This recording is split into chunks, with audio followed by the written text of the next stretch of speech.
so excited. Did we maybe do too good a job in hyping?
Hey, it's 2 o'clock, and it's time for episode number 198 of What Does This Button Do?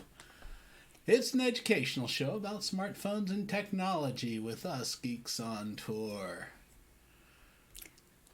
Today Yeah, it's our the book launch! Hooray! Hooray, hooray, hooray! Are you ready? I think so. Okay. Hi, everybody. We better be ready. There's a bunch of people here. Yeah, okay. Wow, cool. All right. All right, so this is going to be a little bit different format from our other shows because they're just going to get straight into telling you about the book. First of all, so what are we talking about with a book launch? Well, Google Photos has been out since 2015, and I wrote a book on it that was out in 2016.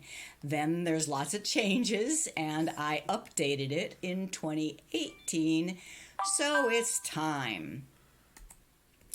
I now have made a new one for 2020, and things have changed so much. And I had so much time to put into it because of this pandemic where we're staying at home that it's a quite a bit bigger book. It's 13 chapters and 150 pages compared to just over 100 for the other two.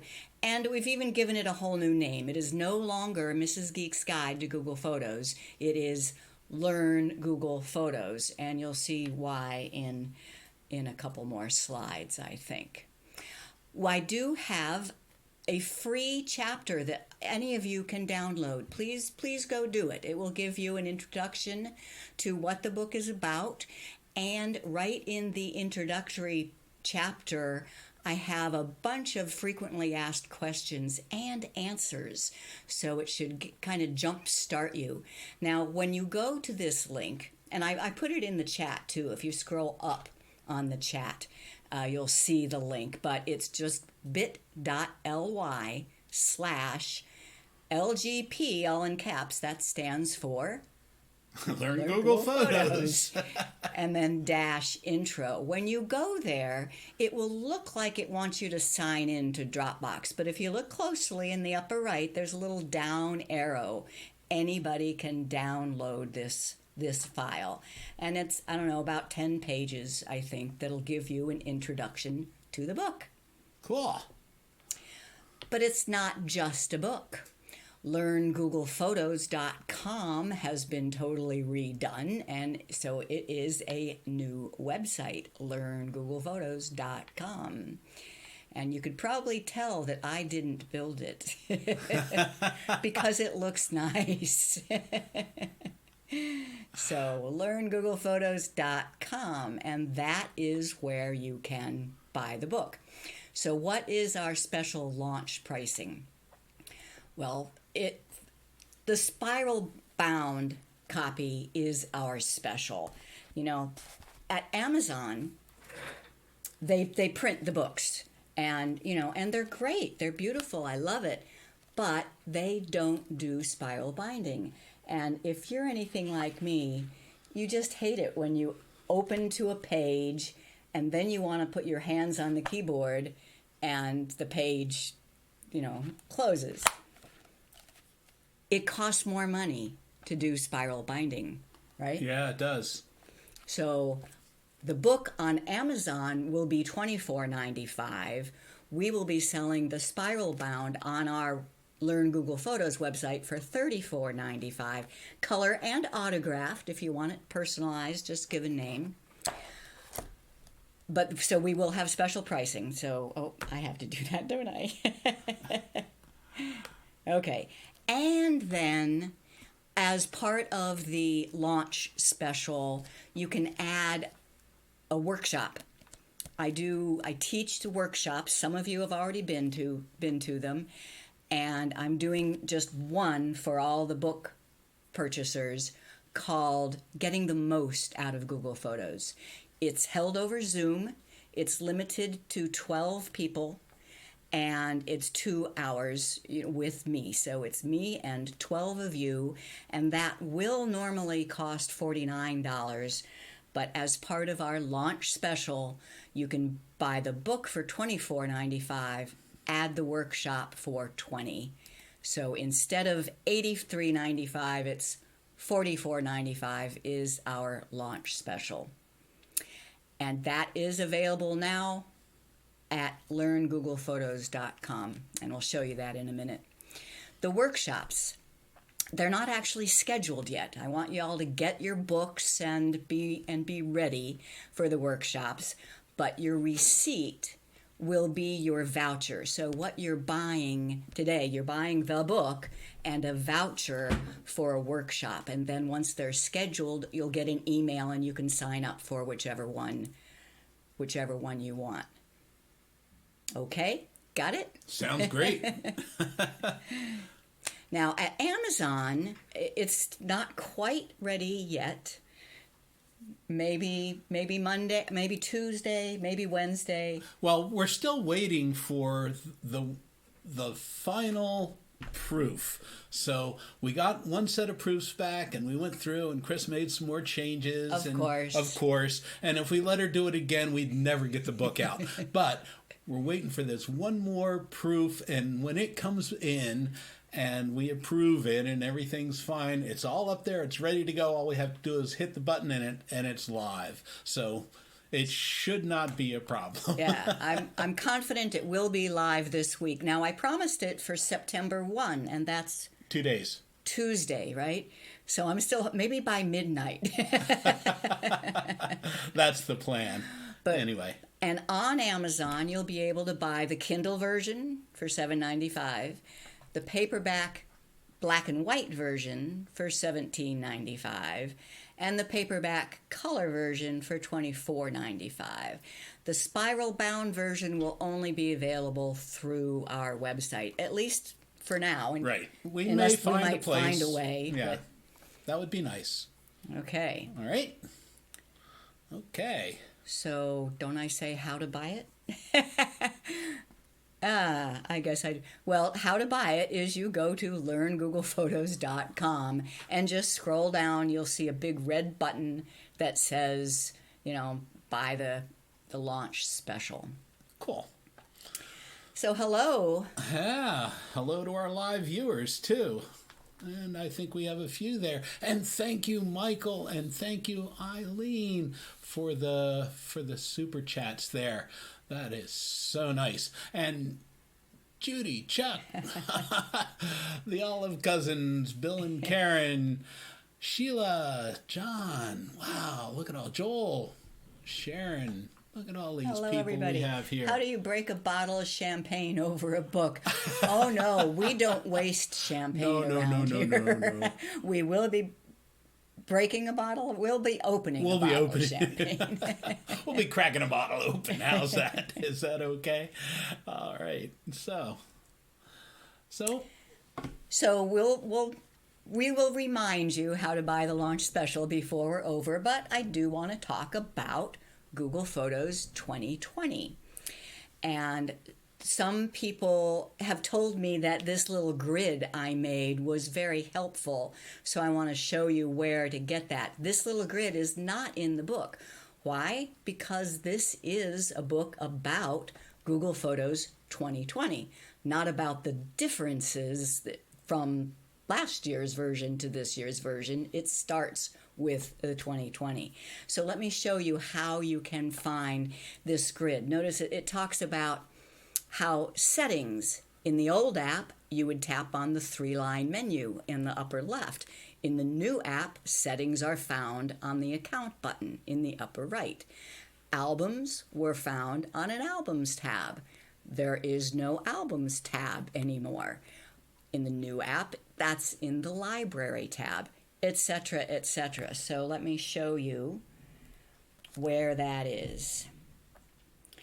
If you go to learngooglephotos.com and scroll down, first of all, here is your way to buy the special. But if you keep going down, it says Learn Google Photos, Explore the Blog. And this is, I've been writing articles on Learn Google Photos for several years, and they are all here. This is the one that talks about the changes. So if you just, Google Photos is 5 years old and brand new. You click there, and it gives you some information and a diagram of the old app versus the new app. Then if you keep going, where did everything go? There is that grid. So that was just at learngooglephotos.com. Scroll down till you start seeing the blog articles, and this is the one from June 30th. Okay. And back to here. So the main thing that changed about Google Photos is just the arrangement. The way I say, they just kind of rearranged the furniture.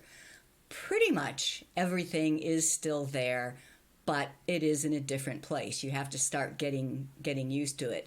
I've gotten pretty used to it now. Still a couple things I miss, but there is a certain logic to the new organization. It's always nice to have some logic. Some logic, yeah. Not too much. Personally, I kind of, I'm not so sure I agree with the new logic, but that's not my job. My job is to explain it. So, the best thing, though, about the new version is a new feature called Explore Map. And for that, I have a little tutorial for you. Hi, this is Chris Guld with Geeks On Tour and Learn Google Photos. In this quick tip, I'm going to show you how to use the Photo Map feature of Google Photos to find a long-forgotten place just because you took a picture of it. Here we are on my iPhone. I open Google Photos. And let's say that I'm in Arizona and I'm looking for a place to park the RV that I remember from years ago that was just a place in the middle of the desert, but it was great. So first in Google Photos, you tap on Search, and then right in the middle there is Explore Map.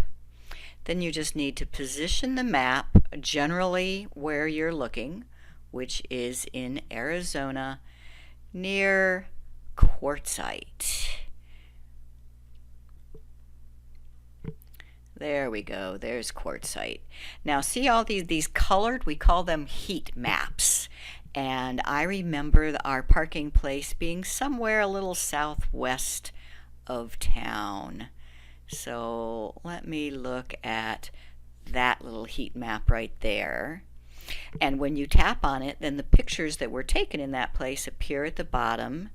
And I can scroll through, and sure enough, and that is the parking place I remember.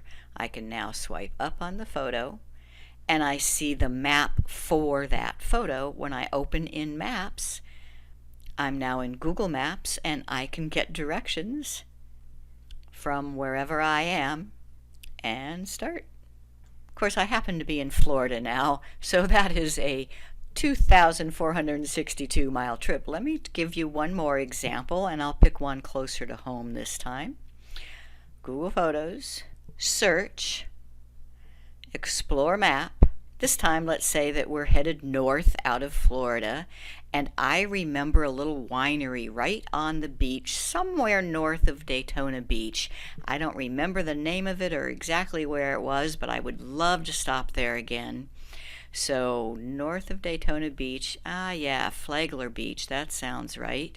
And I do remember it was right on the ocean. So of these heat maps that show me where photos were taken, I'm thinking maybe it's that one right there. I tap on it, and sure enough, there is Flagler Beachfront Winery. Swipe up, open in maps, and give me directions. Pretty cool. So that is how you can use Google Photos to find a place you want to go to just because you took a picture of it at some point in the past.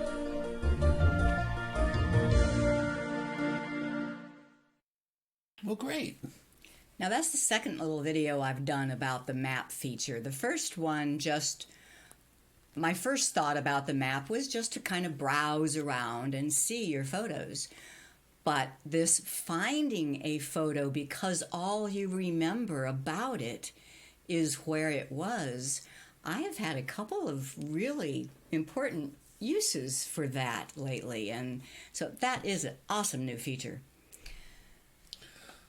Oh, David wants to know if we're going to bring some of the books to the meet and greet. Yes, what do you think? We will. Do you think? You think? Yeah, that's a rally that we're going to be doing in October with our road trek group, and so we're actually going to get on the road. Yeah. Wow, cool. Very cool. Okay, next we have, I think, a treat for you. If you are a Geeks On Tour member, you may have already seen this. The product lead for Google Photos is a guy named David Lieb, and he is a rock star in my world. And I was really thrilled when he agreed to join a meeting of Geeks On Tour members, and he was with us for an hour and 15 minutes. And if you are a Geeks On Tour member, you can see the whole hour and 15 minutes. But we want to show this audience a little bit. I think it helps a lot to understand a product by getting to know the people behind it. So here is an introduction to who is David Lieb and how he got in.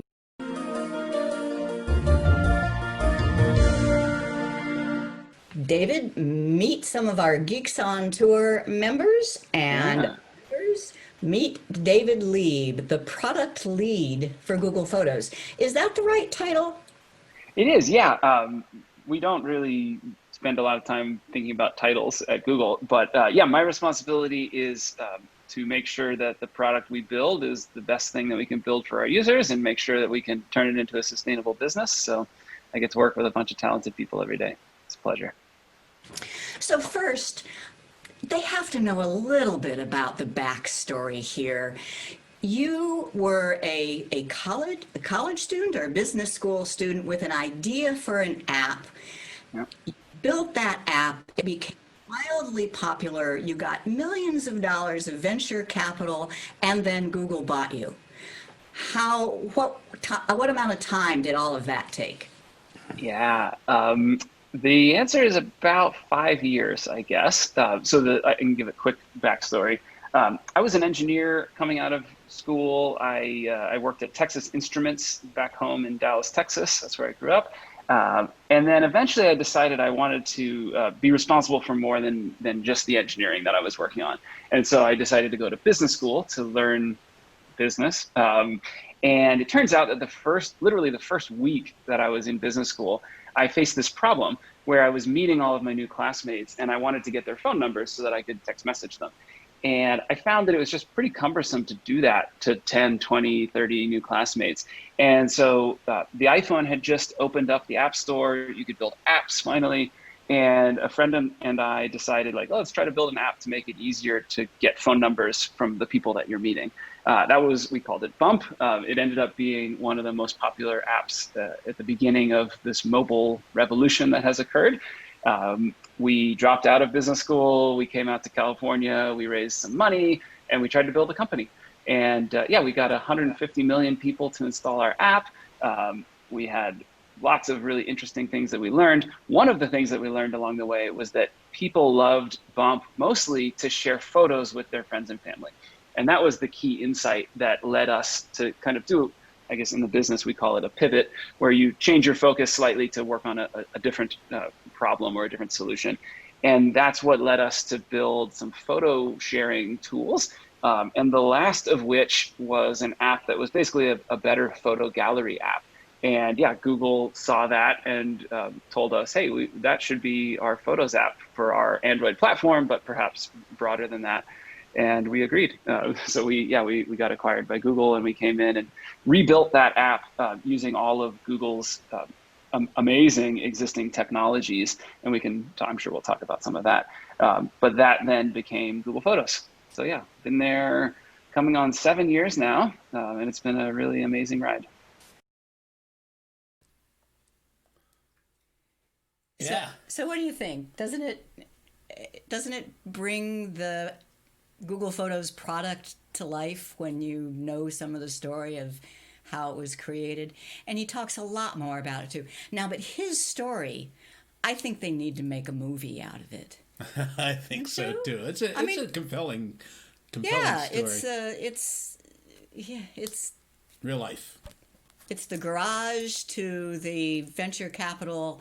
And the thing is, he certainly doesn't need to work anymore, but he loves helping people with their photos and having the ability to help over 1 billion people with the Google Photos. And he's always thinking of better ways to make the app. And he's always listening to feedback. So do send feedback. For example, that's how the map feature got built. And I want you to hear him talk about that. Okay. Google Photos just passed its 5-year birthday. Yeah. And you celebrated, if you will, with a new logo and a new design and the coolest new feature, the maps. And I've heard you say several times that it was like your most requested feature. So I just want to know, what does that mean? Yeah, it definitely was. From the day that we launched, there were a lot of people who wanted a way to see where they took their photos and see it on a map. And to be honest, we were pretty hesitant. I personally was very hesitant to build something like that right away. And the reason is that when I looked out at the existing solutions that did that, I just thought they weren't that good, to be honest. Like, they weren't that useful. It was a map with a bunch of push pins in it, and you had to do a lot of work to experience your photos when looking at that map. So we hesitated. We didn't build it for 5 years. And finally, we kind of had an insight on how to design that and a new way to approach that we thought people actually would love. And the insight was basically, you want to show a map, but you also want to see your photos in a consumable way at the same time. So if you look inside the product today, you'll see this map view on the search tab, which is kind of this dual pane structure where there's a map on the top and a grid of photos that you're very familiar with on the bottom. And as you pan the map, the grid updates, and as you scroll the grid, the map updates. And so it's we think a much more compelling way to do it.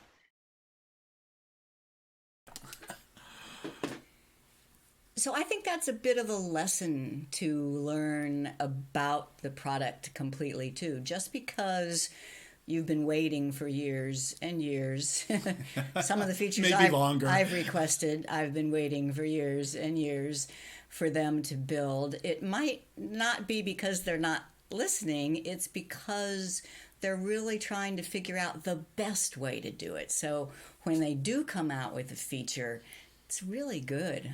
I agree that dual pane, the map on the top and the photos on the bottom is just awesome. Cool.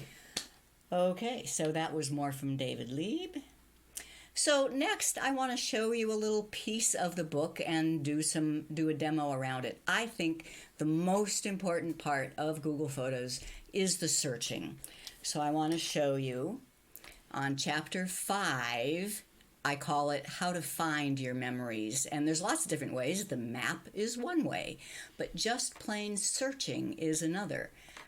And you can search by dates, by content of photo, by text, by file name, by people's names, color, type, combining. So let me just show you the pages in here.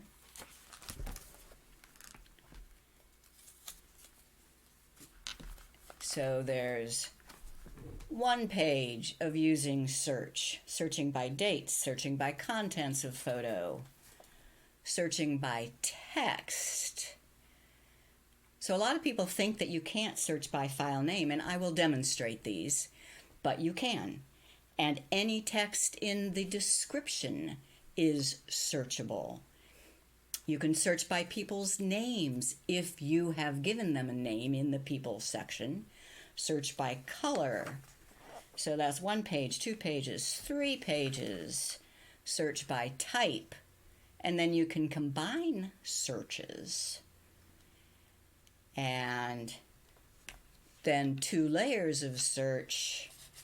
And finally, adding descriptions to your best photos and the fact that anything you type in the description is searchable. So let me demonstrate a little bit of that. And this is my iPhone, but what I'm going to show you, it works exactly the same on the Android. Google Photos and Photos. So the basics are still the same, you know, the pinch and the spread your fingers to get bigger photos, pinch to get back to the smaller photos, scroll, grab the little scroll wheel, and, you know, none of that has changed. The top row has changed a little bit. It's still called Memories, but the old version had little circles.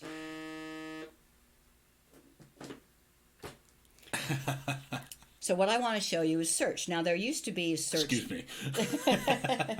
The search bar right at the top here. And you say, well, how do I search? It's not there. It's just moved. There's a search button at the bottom, and when you tap it, now the search field appears. So I'm going to search for July 4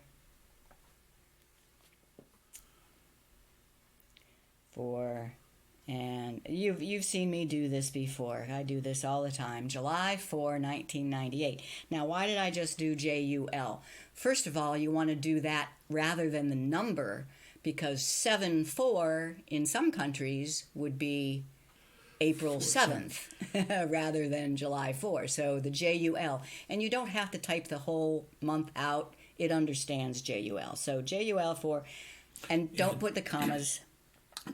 That letter Y would really mess things up. And this takes me straight to July 4, 1998. Look at those people, youngsters. And our funky little wedding.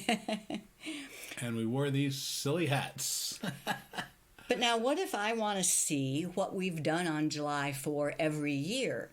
Well, I just get rid of the 1998. But now it might interpret that slightly differently. So sometimes it's good to start with quote marks. Then you know it's getting just exactly what's in the quote marks. So there's July 4 this year. Not much was happening. July 4 last year. July 4, 2018. So those fireworks every year, those are for us, for our anniversary, right? That's our wedding. July 4. So I think that's a cool little date thing. And then I'm just following right in the book. Right in the book, it says you can search for a date range. And the example is April and then a dash, April to May 2012. And realize the most recent is on top, so May 31, that's through, and if I go down to the bottom of the selection, now there is April 1, 2012. Now, you will get some erroneous funny results. stuff. You will get some weird results. This says January 11. I don't know why that is showing up in April to May. Maybe the word May is in the description or something, in the file name. I don't know. So it is not perfect by any means, but it's pretty darn good, and it's getting better all the time. Now, contents of a photo, and you can follow along with this. Anybody take photos of beer? Just type beer. And we see pictures that have beer in the picture. They have beer in the Bahamas. But then you can also combine and say beer in Belgium.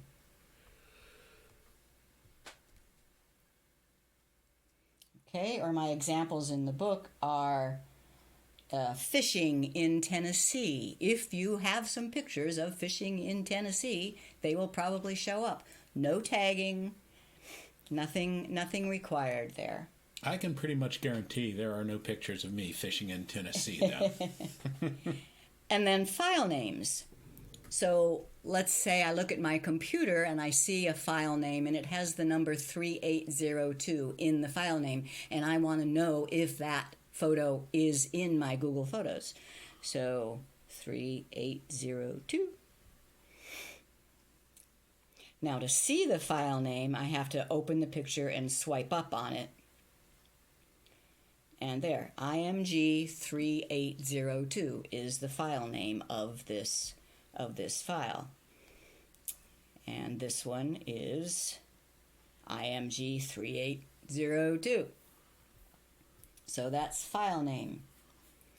Now, here's a good one. Hamilton. On my set of photos, that brings up a person.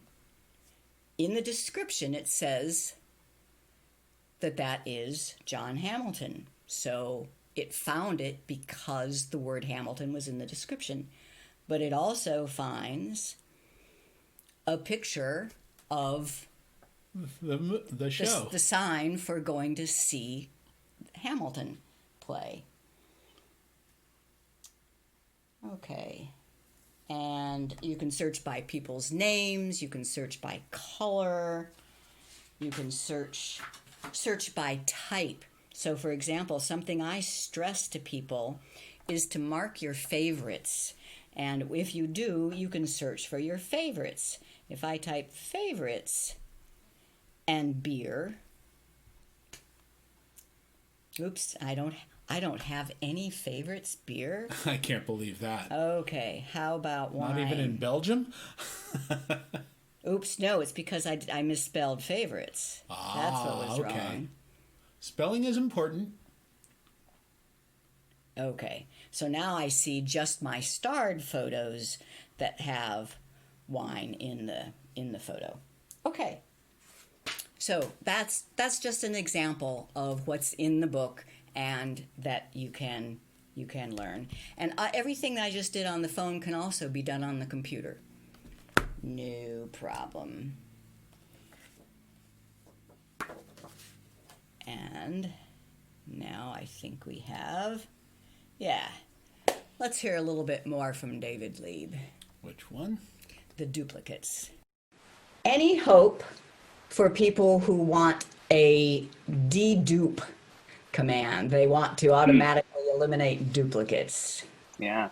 So my first answer is you already have it to some extent, and you might not even realize it. So Google Photos does not allow identical photos to be in the system. And again, by identical, I mean the exact same file, the same resolution, the same metadata embedded in the file. If you attempt to upload a photo that is already in Google Photos, the system will identify it and say, oh, I already have that photo. I don't need to upload it. What the question might be asking is a slightly different one, and we call these near duplicates. So either photos that you have processed in some other application, maybe you edited them, maybe you changed the photo to black and white, so it's in your head the same photo, but according to the computer, it's a different photo. That's one problem. Another problem is this idea that often when we take photos these days, because it's kind of free to take additional photos, we often snap 4, 5, 6, 7, 8 photos in a row, and we think of those as duplicates, although again, like to the computer, they are completely separate photos. We are thinking about tools that might help people manage those photos, these like near duplicate types of photos. And I think it's a thing that we'll probably try to figure out over the next several years, months, who knows.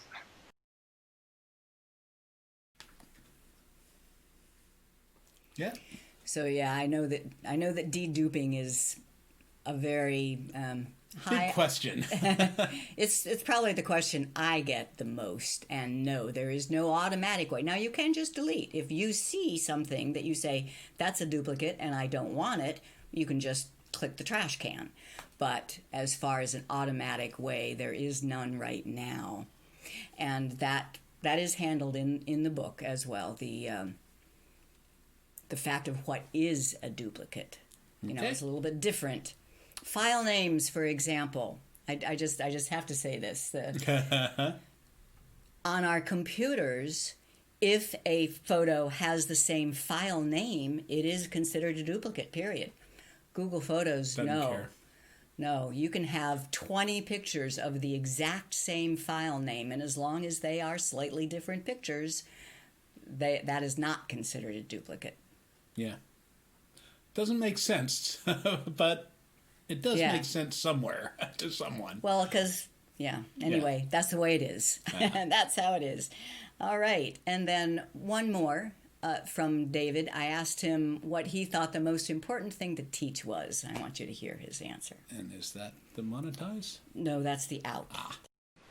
Oh, we've worked pretty hard here today, I'd say.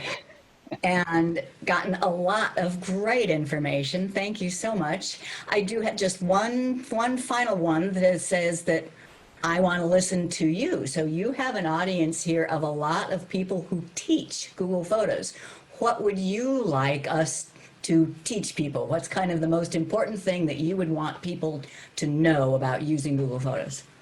Yeah, that's a wonderful question. I would probably say, based on what we are trying to build with Google Photos, which, as I've said, is this home for your life's memories, I would say the most important thing that you all can maybe help teach people is all of the ways that they can use to get their photo library into Google Photos as the single place to kind of house everything. I think I heard from one of you, I forget who it was, talking about like photos that were in Picasa that didn't, for some reason, make it over to Google Photos.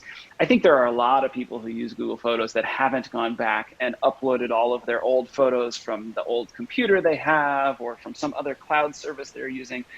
Helping people learn the ways that they can upload their photos that they choose into Google Photos, I think would be probably the single most important thing. Because once you've gotten that, there's all these capabilities and features and things you can do with your photos there. But I think that is the most important thing, is just getting them all into one place, into Google Photos.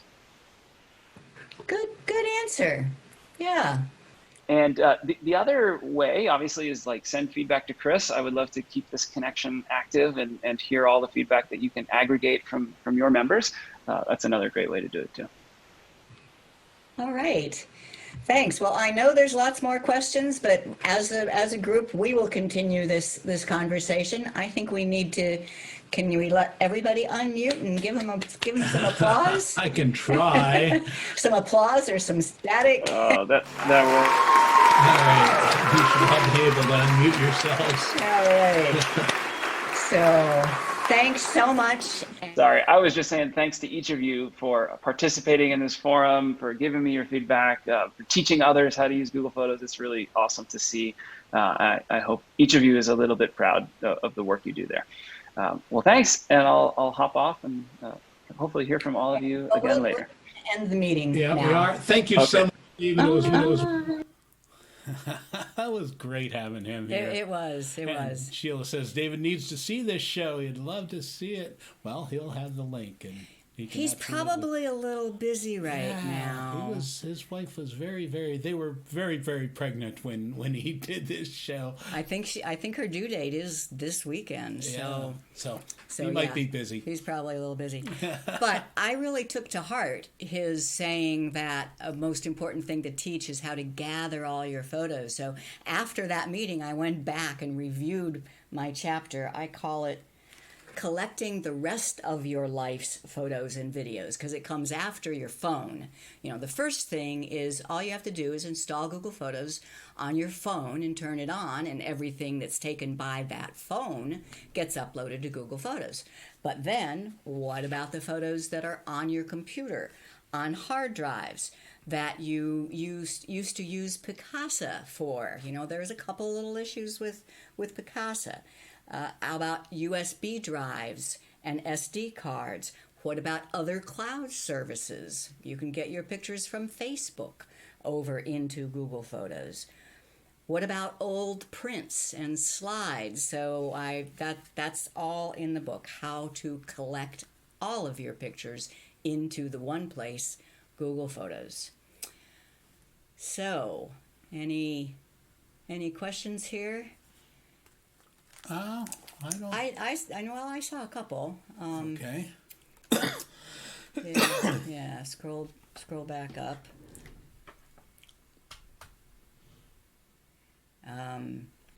Does it work if you add the location later? So Joel asks about the map feature.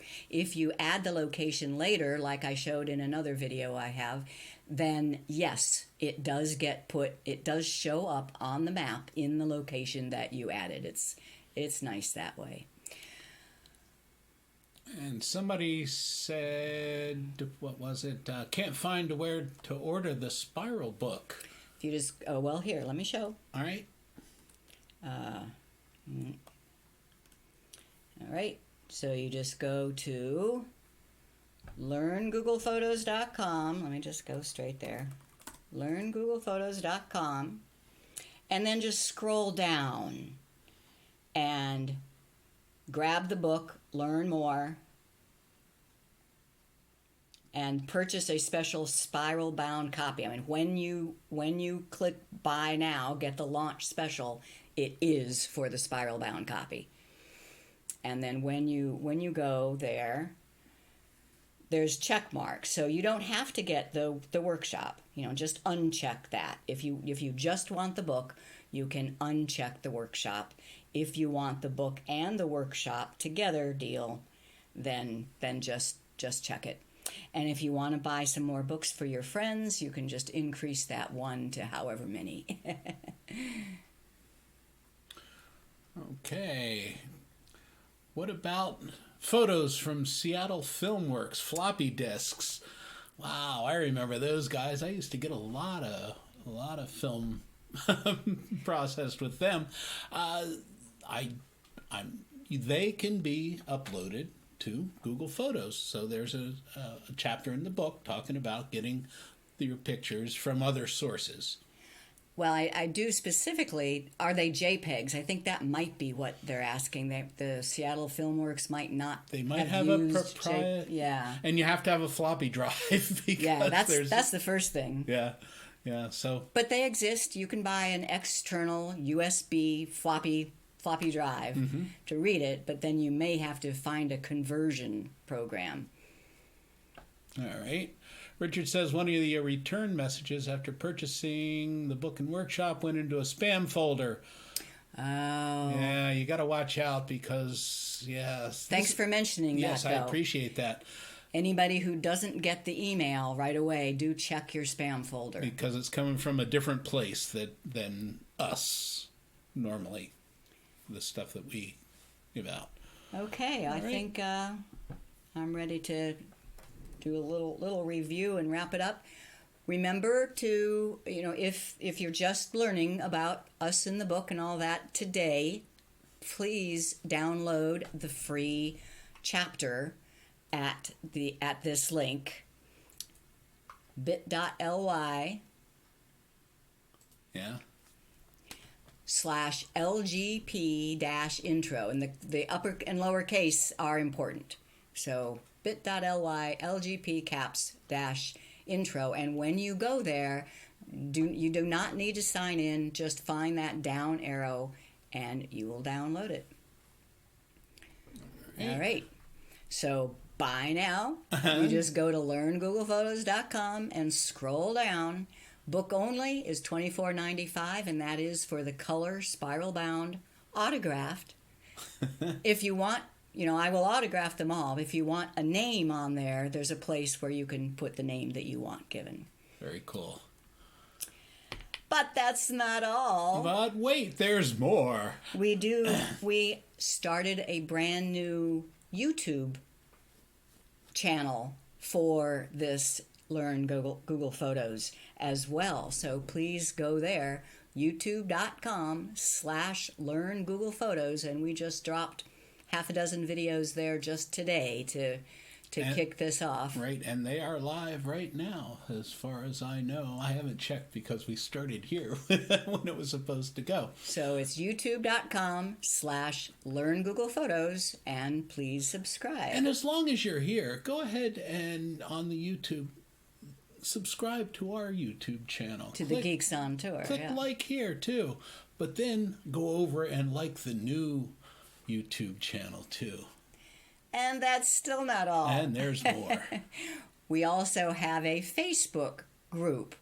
It's just a private group, so you can get there by going to facebook.com/groups/Learn Google Photos, or you should be able to just go to Facebook and search for Learn Google Photos and come up with it. But you do have to request to join. We get a lot of spam joiners there, so I have a couple of questions. All you have to do is answer those 2 questions, and you will be admitted to the group. But they have to be the correct answers. All right. It's alive! This book is alive. You know how Google Photos keeps changing. I mean, I'm sure there are pieces of it that will be out of date tomorrow.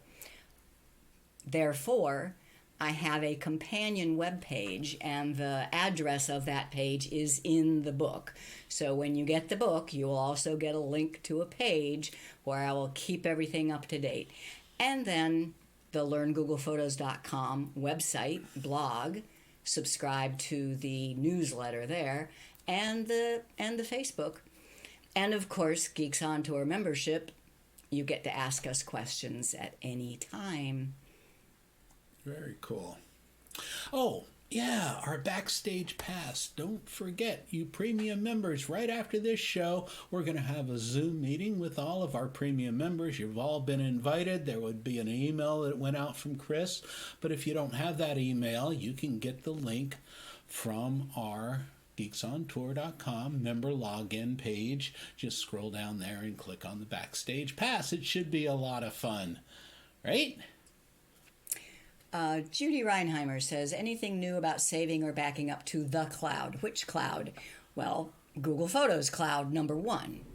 But I think what you might be asking is, I teach, and it's in the book, I teach that you should back up to 2 clouds. I mean, Google Photos is the main place where everything is stored, and that is in the cloud. I also, from my phone, back up to the Microsoft OneDrive cloud. And there are others. Dropbox is a good one. Amazon Photos is another good one. I like Microsoft's. Microsoft OneDrive is my second cloud. Google Photos is the first. And Debbie, I see that you meant to say autographed. Oh, now we get to make something up. Yeah, we can just put anything we want on there, right, Deb? We can just autograph it to Dazzle. You know that's. Okay. Oh, Teresa Kane. Yeah, So thank you very much. if we missed any You're welcome very questions, much. if we missed any questions, sorry about that. Put it in the comments of this video below, and we will read those and answer them as well. Okay. So see you backstage. Is that it? Well, here I had to. Okay. Sign up for our free newsletters. Members get the 2020 edition. Oh, I didn't mention that, but I sent it out in the email. Our Geeks On Tour premium members can get the whole book right now in a PDF format. It's on our website at geeksontour.com, ebooks. And there's other ones there, but the current version, what is there right now. Okay. The Kindle version is not available yet. That still has to go up and be, it has to be started, has to be published, I guess. It's up there, it's getting ready. I mean, it's all ready. We just Later this week. Sooner more than later. The first proofs came a couple of days before we expected them, so we're hoping that the same thing will happen here. But we'll have them ready to go as soon as we get them. Yeah, and so all of you that are ordering the book today, first of all, thank you very much. Oh yes, thank you. I hope you learn lots. It's going to be probably 10 days or 2 weeks before you actually get them in your hand. Oh, okay. Yeah. So just be aware. We'll send them as fast as we can, but it might be up to 2 weeks. Debbie says that an autograph for the dog would be a pawtograph. We have to go now, Deb. Questions about the iCloud? That's not what we're talking about here. Although there is a chapter that compares, iCloud is a competitor to Google Photos, and I do have a chapter that compares and contrasts them. All right. And we'll get all that stuff going for you. And that's about it for this week. I'm Jim. I'm Chris. And we are Geeks on Tour. Keep pushing those buttons. I really and like learn Google Photos. And learn Google Photos. You want to hit that again? All right. What does this button do?